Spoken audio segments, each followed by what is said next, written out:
Nanai, nai, nanai, nanai, nanai, nanai, nanai, nanai, nanai. Hit it, handai, dai, dai, dai, dai, dai, dandai, dai, dai. Hit it, handai, diddy, dandai, dai, dai, dai, dai, dai, dai. Hi, ya, ya, ya, ya, ya, ya, ya, ya, ya. Hit it, handai, dai, dai, dandai. Hit it, handai, dandai, dandai, dandai, dandai. And then a nine, nine, nine, nine, nine, nine, nine, nine, nine, nine. Ayada, nine, nine, nine, nine, nine. And then a nine, nine, nine, nine, nine, nine, nine. Hit it a nine, nine, nine, nine, nine, nine, nine, nine, nine. Hit it a nine, nine, nine, nine, nine, nine, nine, nine, nine. Ayay, nine, nine, nine, nine, nine, nine, nine, nine. Hit it a nine, nine, nine, nine, nine, nine. Hit it a nine, nine, nine, nine, nine, nine, nine, nine, nine. A nine, nine, nine, nine, nine, nine, nine, nine, nine. Shalom, shalom, friends. I'm so happy to see you. Thank you again for your time adjustments, your flexibility. And it's good that on my way preparing for a funeral, we could talk about humor a little bit. Because that is the ups and downs. Although it does say in Ecclesiastes and Kohelet that we should always choose to be in the house of mourning over the house of feasting, to sit with those who are in mourning instead of those who are in joyous times. So we'll keep that in mind today. So let's start with a little poll here. A little poll: is humor a value? Jokes versus seriousness. How important is humor? That's kind of a funny question itself. How important is humor? As if it's rated by its importance. Number one, laughing in life is a top value. Number two, seriousness about our life mission is a top priority. Or number three, there's a time and place for both. Okay, let's give you, 20%. Laughing in life is a top value. 80%. There's a time and place for both. Of course, it's easy to choose the third one because it feels like, why wouldn't you choose that for everything? There's a time and place for everything, right? But how important is laughing? Okay, very good. So we are going to unpack this a little bit together. And this is very fitting because we are in the month of Adar, a month of Simcha, actually 2 Adars again this year, because of fixing the calendar. But so we are in the leading up to Purim, and I want to make a little pitch to join our Purim festivities this year here at VBM in person outside of our office. It's unclear what that will look like exactly yet, but we know it will involve Megillah and food and chesed opportunities to support the homeless and all kinds of other great things. So we hope you'll join us. So friends, on the one hand, we have a very heavy mission to take seriously.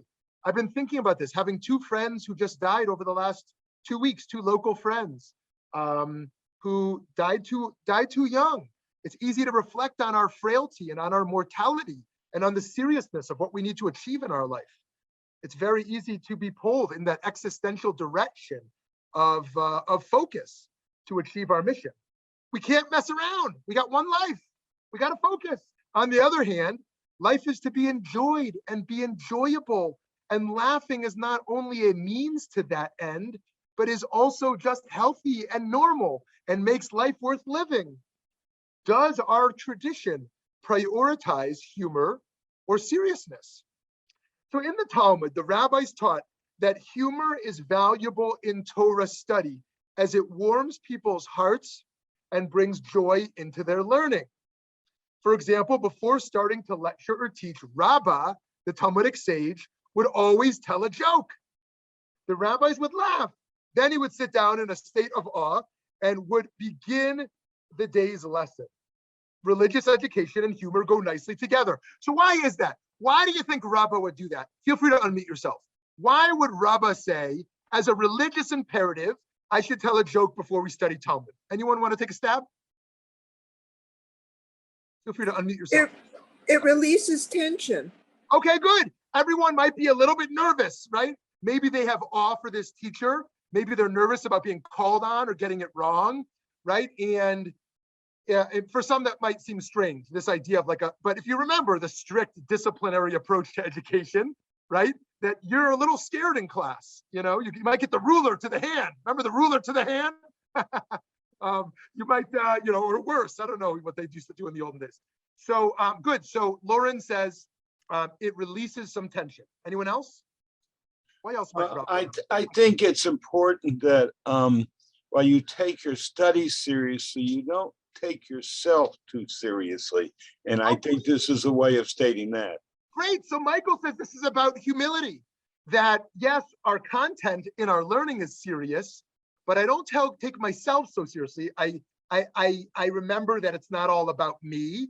And so that joke kind of helps me to loosen myself, kind of come out of myself a little bit. Great. That's great. Anyone else? Steve? All I can think of is that I should always take myself seriously and would doubt the achievement of whatever goals I'm trying to reach if I didn't take myself seriously. That doesn't mean I can't be humble at the same time. Great. Awesome. Good. So Steve makes our third contribution here, which is awesome. Another case I think of recently is, well, not so recently, when my daughter, who just turned 9 on Friday, was about 2, and we took her to the ER for some stomach stuff. The doctor wanted to do ding dong on her belly button. And so to this day in our house, we call him Dr. Ding Dong. And so Dr. Ding Dong wanted to hit her belly button. And so why did he do that? He needed to touch her to examine her, and she was a little afraid of that. So by making that first touch a little bit playful, it kind of enabled her to be a little bit more trusting. So too, a little bit of humor can connect us. It can give us intimacy. In fact, psychologists say, I'm going totally off topic right now, I know, but it really is on topic. Psychologists say that laughing is not biological. In some rare cases, laughing is biological. It's physiological, but really it is social, right? We choose to laugh as a statement of what's happening, and we choose to not laugh as a statement. Yeah, sometimes something's so funny we can't hold it back. But most of the time, laughing is a way of connecting, of sharing approval, and so a joke kind of builds community. It brings us together. When Dr. Ding Dong is more connected to my daughter because they've laughed together now. Okay, yes, Matthew. It breaks down walls.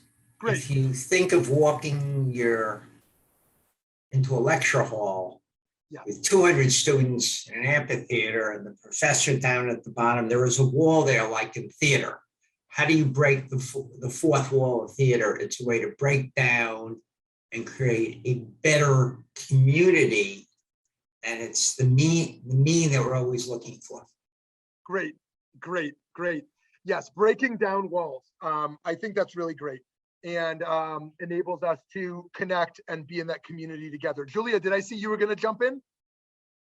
Oh yeah, I was going to say it makes it a joyful experience for the teacher, makes it a joyful experience for the students. They're more likely to want to come back and continue learning. Oh, awesome. Great. Yeah, that learning should be fun. Learning doesn't have to be just like exercise. For some people, exercise, oh, I got to go exercise. This is horrible. My doctor said I got to do it. For others, they find a sport or something they enjoy and they want to do it. So too, learning can sound like school. Why would I want to go to school if I could just turn on a movie, But learning can be and should be enjoyable, right? And to go to Julia's second part of that point, that it's also a pedagogical strategy, that if we want them to come back, in those days, you had no choice. You had to go to school, Jewish school, right? But today, the kid can opt out. And in fact, most of them do at some point. And so if you can't convince your kid to go to Sunday school or whatever Jewish program they're going to go to, it's going to make it more difficult for everyone. So it makes it more likely they're going to want to be there. Let me offer one more, then we'll go on, unless I'm missing someone's hand, which is that I think that laughter, we think of it just as self-indulgent. It's like being in an experience, but that's of course a wrong interpretation of laughter. I think laughter, rather than a contraction inwards, is an expansion outwards. Laughter it can foster moral and spiritual imagination, right? It enters a space of creativity, an experiential space of expansiveness, right? Which is, I think, part of what makes it joyful. If you're having a bad day and something makes you laugh, you zoom out of your narrowness of your bad day. You kind of can exist in a wider plane of experience. And that's why having a relationship that brings you joy can be so great after a hard day, or something that makes us laugh. So a number of ideas what Rabbi's doing, and I would help us think about everything we do. This is not just about Talmud. Anything that we are engaging someone in that is serious, how do we appropriately bring humor in? Now, let me tell you my least favorite place that humor is brought in, and you'll tell me your least favorite place. I hate when moyals tell jokes. The moyal's about to do bris milah, about to circumcise, and the moyal's got so many jokes. Like, who needs jokes at a milah? You know, maybe some people like it. I just find all the circumcision jokes to be, in relatively bad taste. But maybe anyone else want to share a place where you find humor to be consistently misused? Shmuly. Yes. Stan's father was the Toastmaster at the Chevra Kadisha Society. And every year he would speak at their dinner. And of course he was full of jokes. I mean, there's a balance.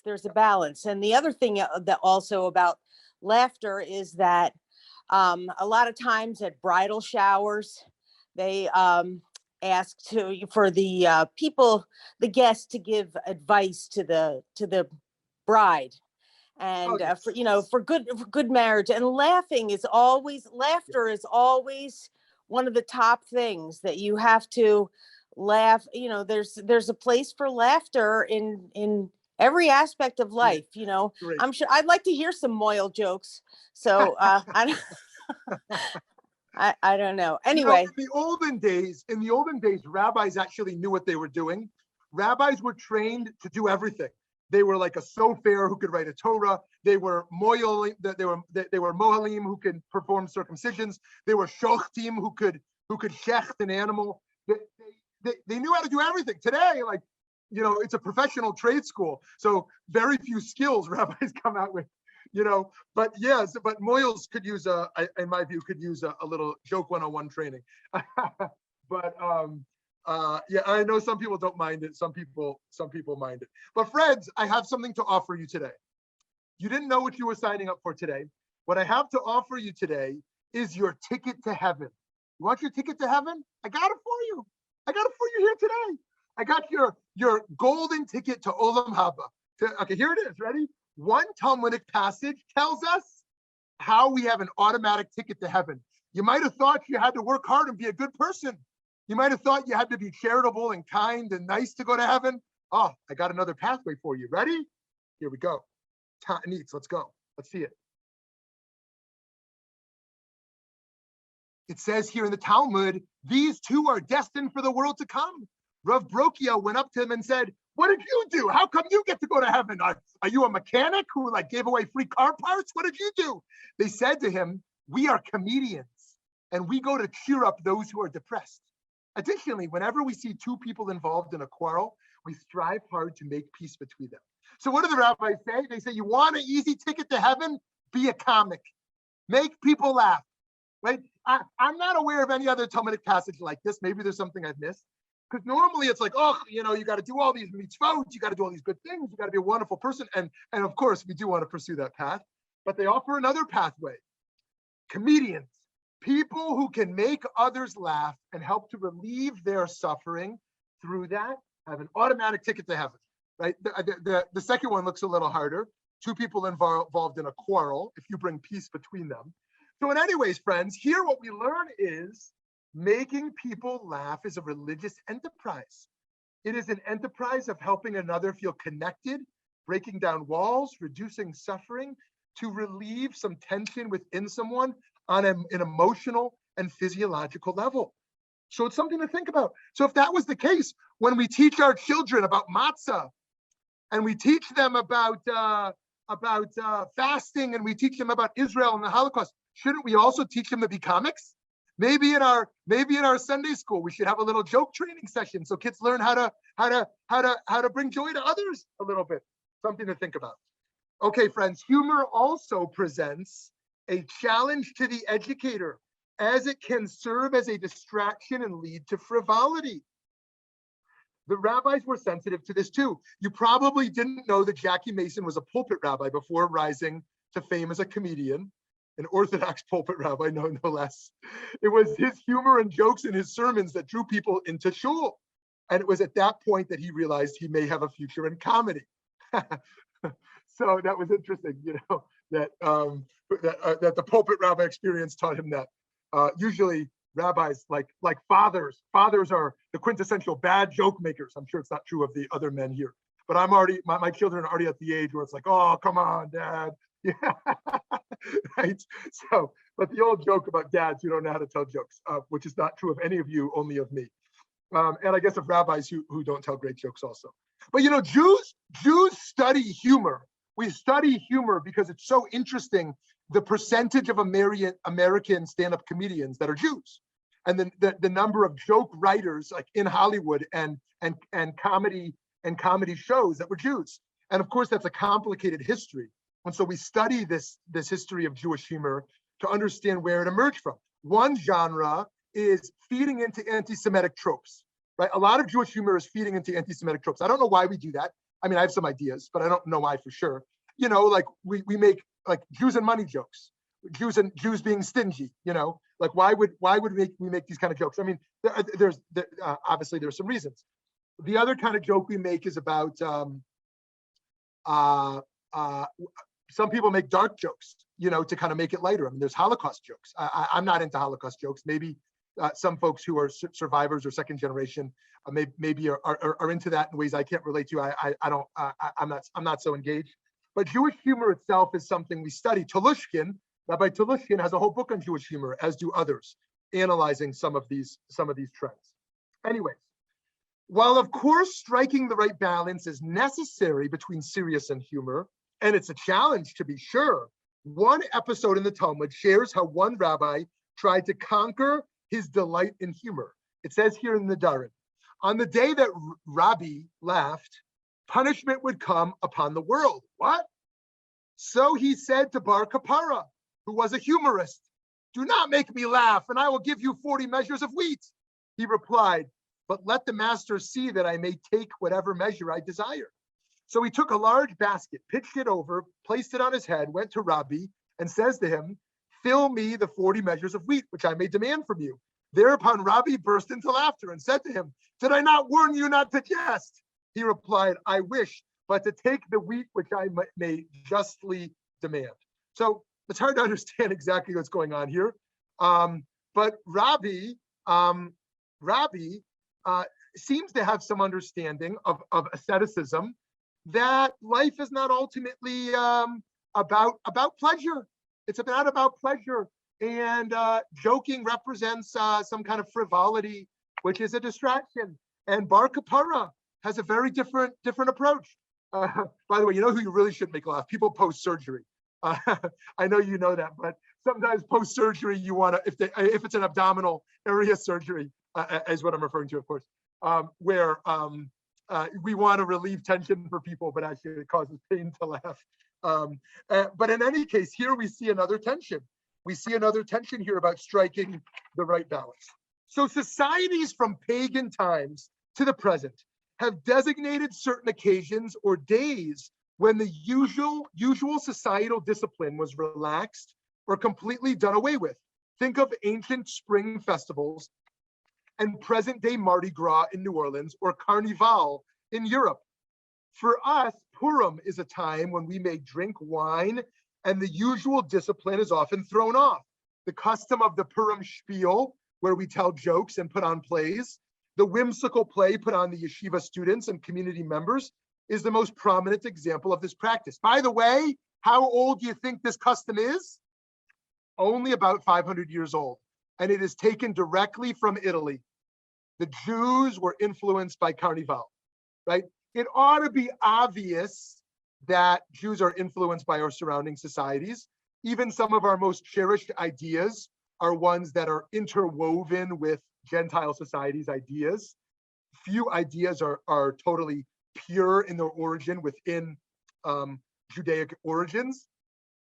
But this is an obvious case where costume wearing and plays and joke telling, as we know today to be so common in shuls, emerges from Italian Jewry in relationship to Carnival.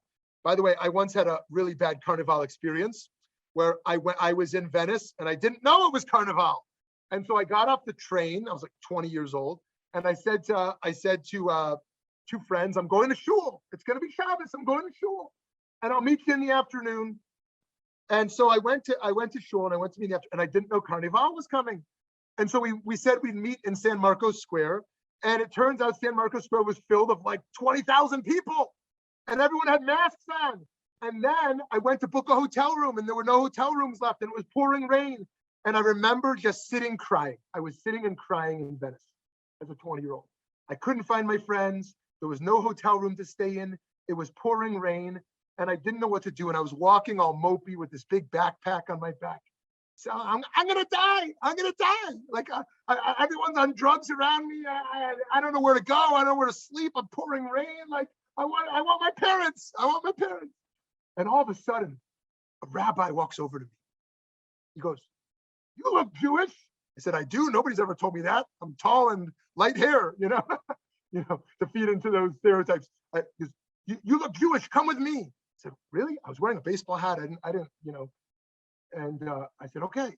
And he brought me in and he gave me a meal. He said, "We have no more housing, but you can sleep next to the mikveh."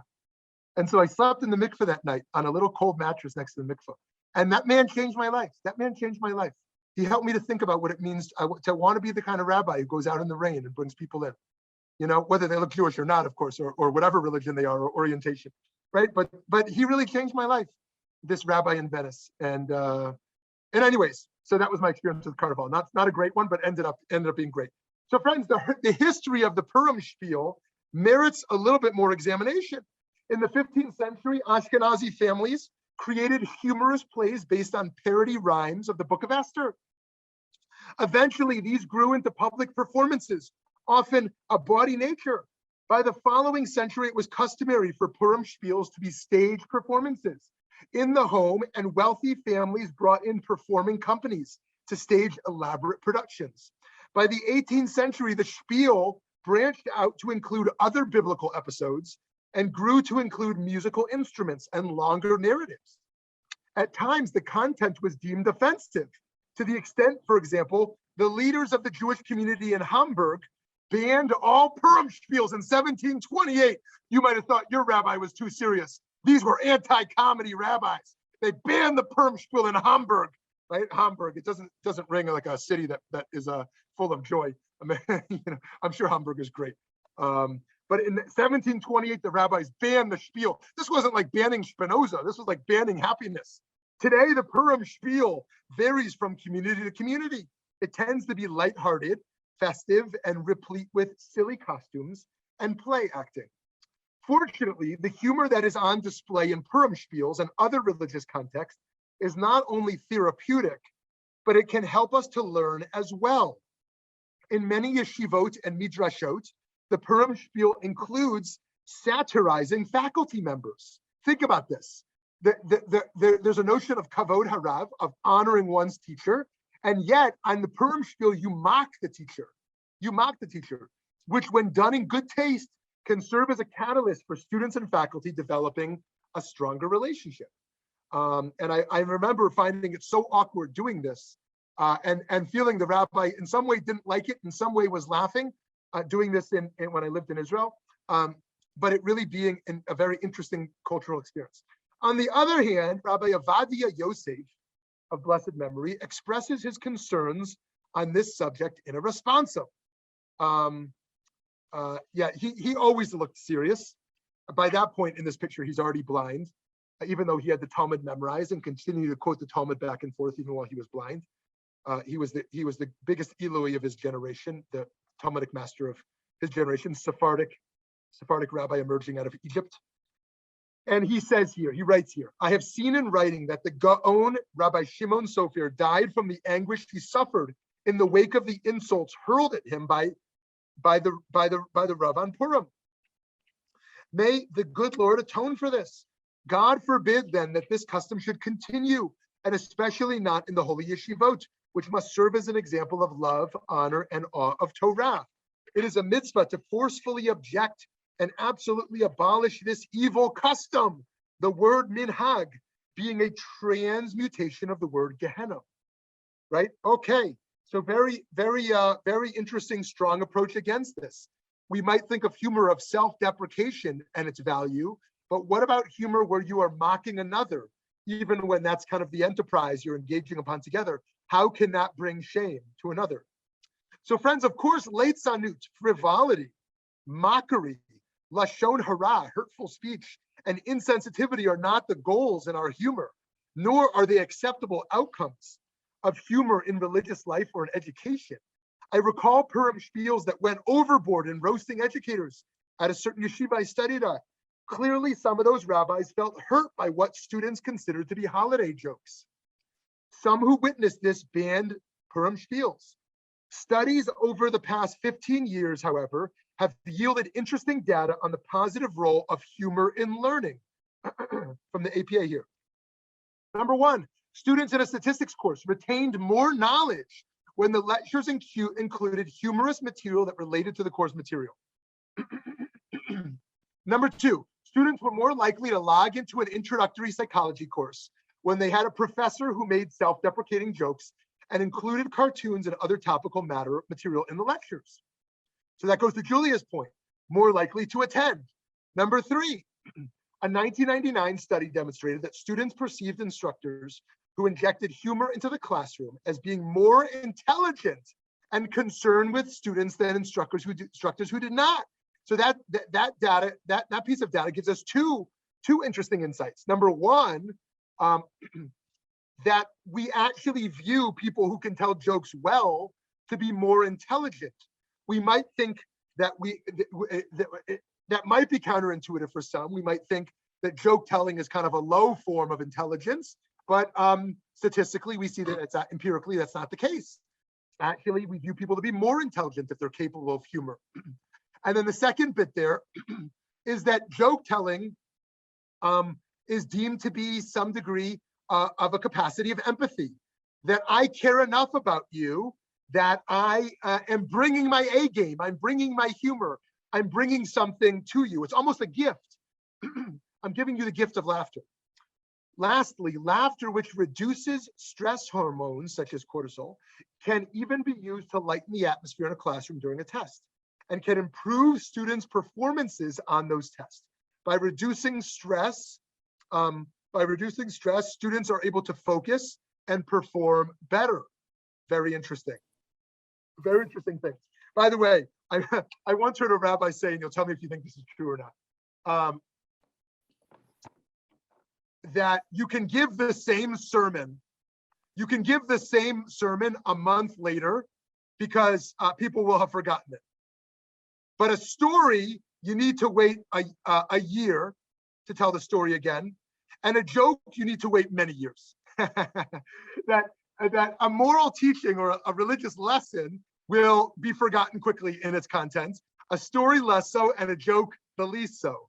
And so it's interesting kind of what it actually is remembered. Sometimes I remember telling a sermon and telling a little joke in passing, and then at Kiddush, everyone wants to talk, and everyone wants to talk about the joke. I'm like, what, the joke? The joke wasn't the message here. The joke was just I was trying to lighten the mood a little bit. Here's what I was trying to get across.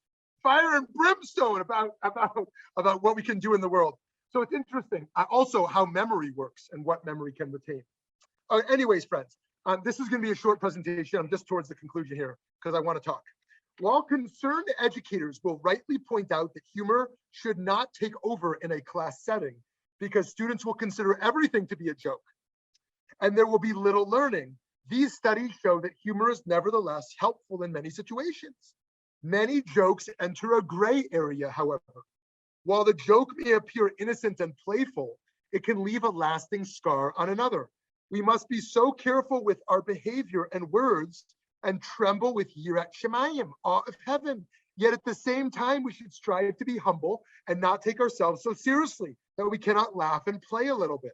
After all, as we mentioned earlier, such gentle behavior can bring joy and healing to others. Rav Avraham Yitzchak HaKohen Kook taught that joy does not involve evading evil and the challenges of life, for this would not be true joy. It would simply be masking the reality of the world in which we are living. Rather, there must be a constant desire to integrate life and join with a greater spiritual force. And this can arouse true joy. In this vein, humor can be used to bring in new life perspectives and elevate one emotionally, in turn creating the potential for new spiritual heights. So friends, may we succeed in infusing humor and joy into our lives, and may it be the type of joy that elevates us and those around us towards our higher purpose. Okay, friends, I want to open up our conversation here together. Yes, hi, Lauren. Hi. Yes, you're totally right that you never forget a joke. I remember being in a shul in England sometime in the mid-90s. The rabbi told a joke and I thought it was hilarious. Unfortunately, he was a North American, and like the few North Americans sitting there got it. None of the Brits got it at all. But it was great, and I still tell it. The other thing is, like, just as an example, like I had to give what could have been a very, very dry lecture on medications that cause falls and the mechanisms thereof. So what I did was I looked for funny animal pictures. Like if it caused dizziness, it was a cat lying on his back. If it affects your vision, I found one of a dog with his paw on top of another dog. And you know what? People enjoyed it and they really remembered it because they associated it with those animal pictures. So I think humor is important. And the other thing is to have no sense of humor in your life is very sad. My dad had none, and I understand, but you know, he had a very good friend who went through the same thing, also went to the Shoah, but he had a sense of humor and life was so much easier for him. So yes, we have to know when to laugh and when to cry, but man, humor is like really important. Yeah, thank you. And I would love to read some studies that would show the correlation between life expectancy and the ability to laugh, because I suspect there's got to be some correlation there in regards to health. Actually, there was one I read. There was a study I read recently from an ASU from an ASU scientist over there, which is worth looking at. But you know, sometimes we don't take it seriously. But we say, does God have a sense of humor? God must have a sense of humor, right? Because look at what happened to me, God. But like theologians don't take that seriously. But I think the question of does humor have value to the human enterprise ought to also reflect, if it does, then presumably it does to God as well, right? If it is something that is fundamentally good, not just instrumentally good. But it is so hard for us to spiritually imagine a God who loves humor, because we think of God as a healer, God as a helper, God as a spiritual presence, but God as a joke teller, God as a fellow comedian feels like almost a mockery, but it's worth thinking about. Hi, Cheryl. Hi. My dad will be 96 in July, and he's known throughout our family for the one-liners that he's been telling for probably 90 of those years. So, I mean, you know, my kids quote him. I think even the grandchildren, some of the grandchildren that have seen him recently, you know, quote him on his one-liners, because he tends, I mean, he's always repeated the jokes, but now at 96, so I'm going to tell him that I heard that today, that there might be something to life expectancy and joke telling.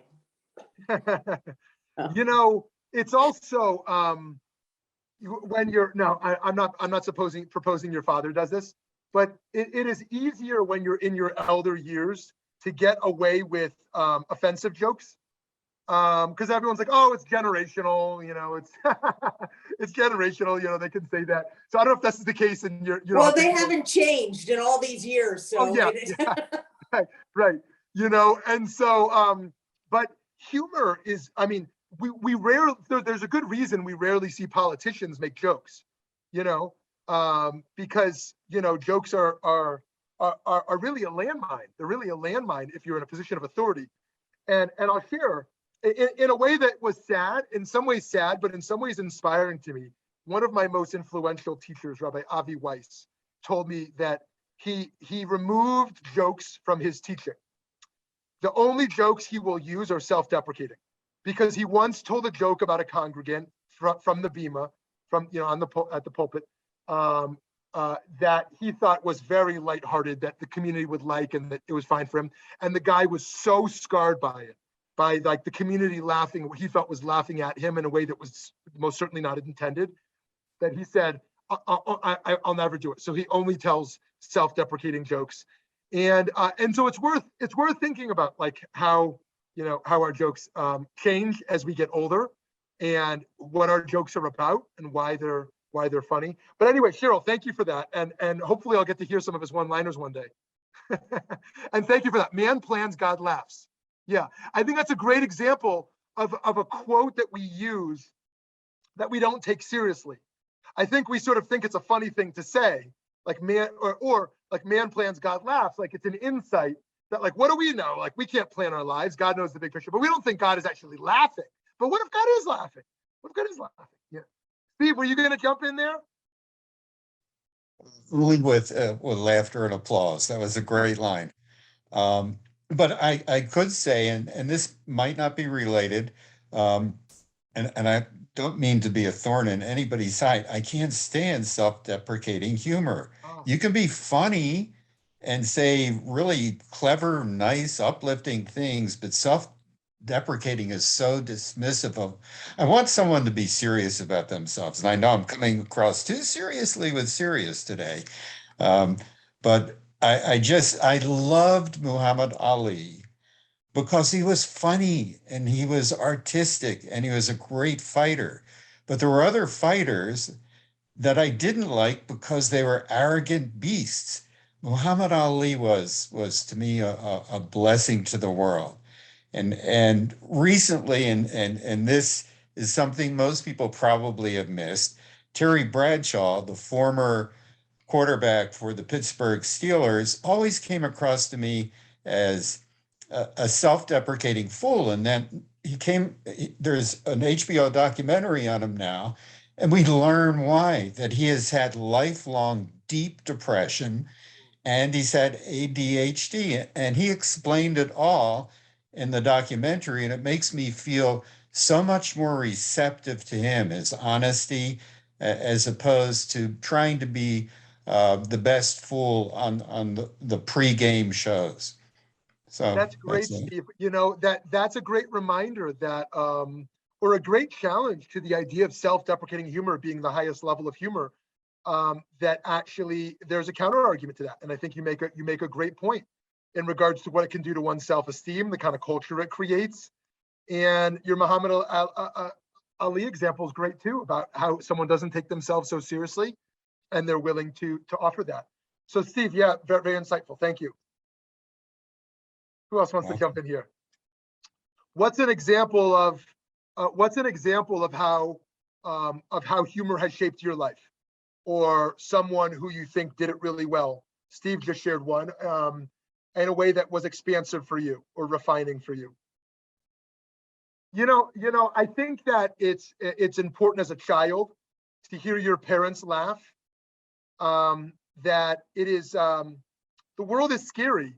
And I remember falling asleep and there being like dinner parties in the house. I mean, the dinner parties were pretty lame, but there would be laughing. And I was like, oh, that's so nice. My parents can laugh, right? It tells a child that the world is okay a little bit when there's some laughing, So Eddie, did I see you jumping in? I think humor and laughter is also a trauma response and can be used as a self-healing. But I also see it as being used as more like when you have insecurities, you might make fun of yourself so that you lead the laughter of the insecurity rather than other folks leading it. So you take back what can be used to hurt you. And I think that laughter and jokes and humor for a lot of damaged people, we see that it is almost like a life clinging thing where they use that to stay alive. They use that to have the one constant thing of joy being humor. So they bring that back with themselves. So I see how humor is so vital to the human experience. Eddie, thank you for that. I wish my dear friend, Dr. Karl Hammerschlag was here right now, but he passed away 2 weeks ago. And Dr. Karl Hammerschlag was a psychiatrist and worked with Native American communities for decades.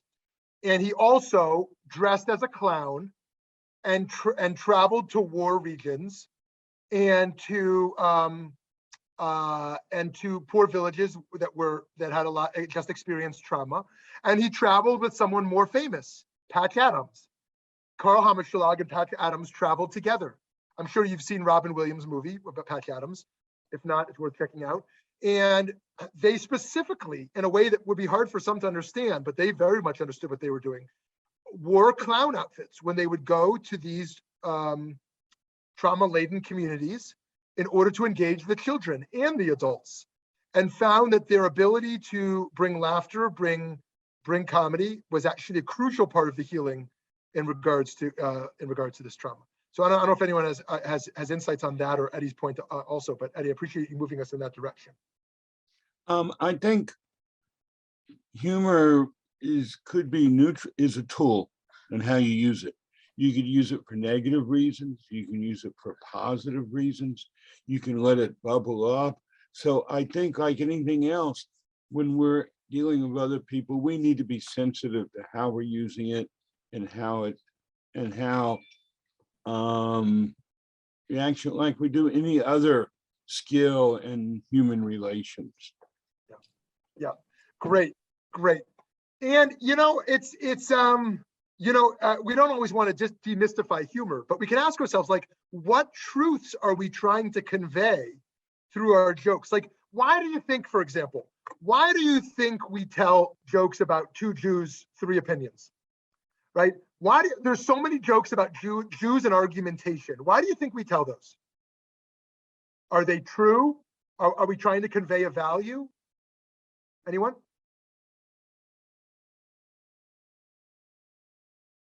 If there was a Jew on an island, he built 2 shuls, the shul he's going to go to and the shul he's not going to go to, right? That we are difficult people. We're difficult. We argue, and I'm building a shul because I'm not going to go there. Like, we find this stuff hilarious, because we're combative. Why do we tell these jokes? Yeah, Lauren. It's observational humor, similar to what Jerry Seinfeld does, right? Like, yeah, and I think it's really important to be able to laugh at yourself. If you take yourself too seriously, it's not good. But if you laugh at your own foibles, and there's a little bit of truth to a lot of jokes, and we can be argumentative. And yeah, there is the shul that I will go to and the shul I won't go to. And, I can imagine one Jew on an island building 2. I think it's healthy. I really do. I also think that it's part of the trauma that Eddie was talking about, because a lot of Jewish humor is gallows humor. And because we've been persecuted for so long, in a similar way, my mom never lost a leg. She made jokes. She used to go to the podiatrist and ask for half price because she only had 1 foot. She used to talk about having one foot in the grave. Like, she was hilarious. And it was her way of dealing with it and making other people comfortable, because, she didn't see it as a trauma, but maybe she did, but it's a way of dealing with it. So I think it's a healthy way. Yep. Great. So part of the argumentation bit is in truth, like, we are a Talmudic people. We are a people of debate and argumentation. That's what makes us Jews, partially. And part of it, I think, also emerges from the American experience, or early 20th century. Like, we're in American society, but we're a little bit outside, right? We're a little bit here, we're a little bit there. There's kind of a wishy-washy dimension of our culture, like, of wanting to be assimilated, but wanting to be outside, and kind of in this dialectical tension with everything, rather than just in one spot. We're kind of a traveling nomadic people. But to go to Seinfeld, part of why I think Seinfeld's success, if I had to point to one of 5 reasons, it was his ability to take micro things and being analytical about micro things in a light way was something so stereotypically New York Jew, right? And so I'll give you an example. It's so Talmudic. Like there's this argument they have in Seinfeld where George, I think it's George, who finds, I think it's a donut or a bagel that somebody correct me if they remember this correctly, but here's how I think it goes. They throw in the garbage some of their food, and then he goes back to get it because he wants to have a little bit more. And he says, how could you eat the food out of the garbage? And he says, it's above the rim. It's above the rim. It's still above the rim, so you can still eat it. And so they have this debate about when is it in the garbage? When is it out of the garbage? Where does the rim start and where does the rim end? Can you eat out of the garbage? Only if it's not really in the garbage, if it's above the rim. And so, like, if you've studied Talmud, it's like debating the minuscule dimensions of how a sukkah is going to be built or how you're going to light the menorah and all the pilpul back and forth. It's like Seinfeld, like that's one of the areas where he mastered, was like taking little social phenomena and kind of debating it back and forth. Normally you wouldn't think of humor like that prior to Seinfeld, I think, in most realms. And so I think that was a very Jewish thing he did. So yes, I think someone else was going to jump in here. What is another common genre of Jewish jokes? We talked about arguing. We mentioned the money part or the stingy part. What is another genre that you think is a typical type of Jewish jokes? How about the Jewish mother? Why do we tell jokes about the Jewish mother? Who is the Jewish mother? She is overly controlling. She is obsessive, upon her daughter and her son. Is that true? Like, why do we tell jokes about Jewish mothers? Do you find them funny? Do you find Jewish mom jokes funny? So, but you know what? You hear the same thing from Italians and Greeks. Yes, right. It's that's a European thing. You talk to people of other cultures and they think they're the only ones who tell those jokes. Like, oh, you tell those jokes too?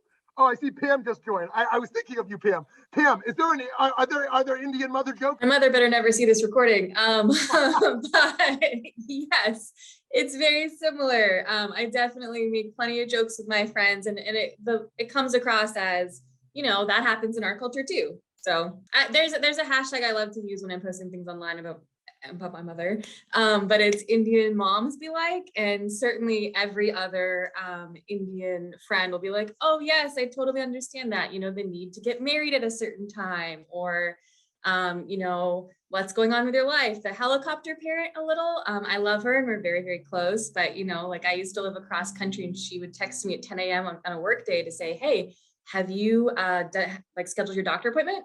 I'm like, I'm in the middle of my workday, mother. So I don't know, maybe Jewish moms are a little like that. Right. I guess going alongside that, there's a lot of Jewish jokes about emasculated men, right? Is that in Indian culture also, that women are domineering and so the men are kind of emasculated? Is that not? No, actually, as far as I know, Indian culture still has a very predominantly patriarchal society. So I was telling this to our colleague who was in town from Denver last week.